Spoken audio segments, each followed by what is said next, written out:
चलिए शुरुआत करेंगे बड़ी खबर से। जनूबी ब्राजील में कान के पास बांध के टूट जाने से भारी तबाही हुई है। इस हादसे में अब तक 40 अफराद की मौत हुई, जबकि 300 से ज्यादा अफराद लापता हैं।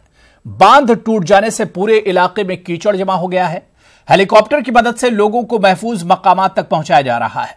रेस्क्यू टीमें लापता अफराद की तलाश में मसरूफ हैं।